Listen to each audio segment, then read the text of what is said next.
দর্শক, শীতের তীব্রতা নিয়ে জানাতে ময়মনসিংহ থেকে যুক্ত হচ্ছেন ইমতিয়াজ আহমেদ। ইমতিয়াজ, ময়মনসিংহের শীতের প্রকোপ কেমন দেখছেন আজকে? তাপমাত্রা কত জানাবেন, আর সার্বিক পরিস্থিতি কেমন?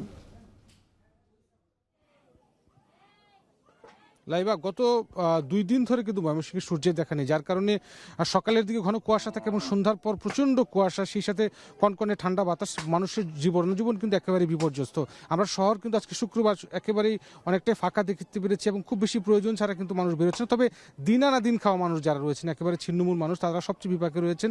গবাদি পশু থেকে শুরু করে শিশু, বয়োবৃদ্ধ সবাই কিন্তু আসলে বিপাকের মধ্যে রয়েছেন। আমরা এই মুহূর্তে রয়েছি ময়মনসিংহের থানারঘাট বেরিবাদ এলাকার যে বস্তিটি, এখানে ১৫,০০০ মতো ছিন্নমূল মানুষ, অসহায় হতদরিদ্র মানুষ বসবাস করেন।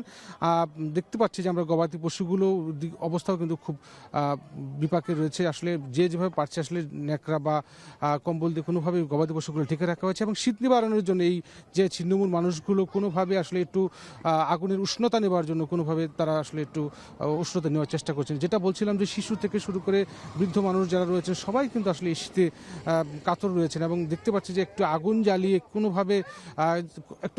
কোনোভাবে আসলে তারা একটু শীত নিবারণের চেষ্টা করছেন। এখানে ছোট ছোট শিশুরা রয়েছেন, সবচেয়ে বেশি কষ্ট পাচ্ছেন শিশুরা, এবং এই মানুষগুলো যেটা অভিযোগ করছিলেন যে এই এখন পর্যন্ত আসলে তারা কোনো কম্বল পায়নি। সিটি কর্পোরেশন কিংবা বিত্তবান যারা রয়েছেন তাদের পক্ষ থেকে কোনো কম্বল কিন্তু সহযোগিতা তারা পাননি, এবং এই জন্য খুব দ্রুত সময়ের মধ্যে তারা চাচ্ছিলেন যে একটু শীতবস্ত্র কোনো বিত্তবান কিংবা সরকারের পক্ষ থেকে যদি শীতবস্ত্রটা দেওয়া হয় হয়তো এই ছিন্নমূল মানুষগুলোর জন্য একটু ভালো হতো। এবং ছোট ছোট শিশুরা একটু গরম কাপড় যাদের নেই তারা আসলে এখানে দেখতে পাচ্ছি যে পলিথিন জ্বালিয়ে একেবারে কোনোভাবে আসলে শীতটা নিবারণ করার চেষ্টা করছেন।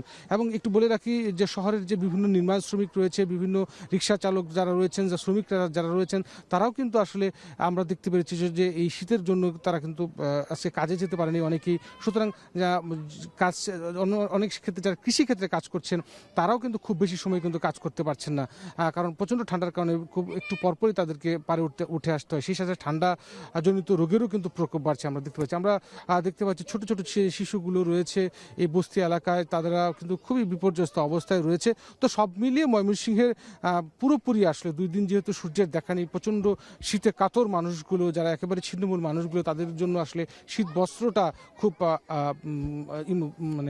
খুব জরুরি হয়ে পড়েছে বলে সাধারণ মানুষ বলছে। তো সব মিলিয়ে এই ছিল ময়মনসিংহ থেকে আমার কাছে সবশেষ লাইবা।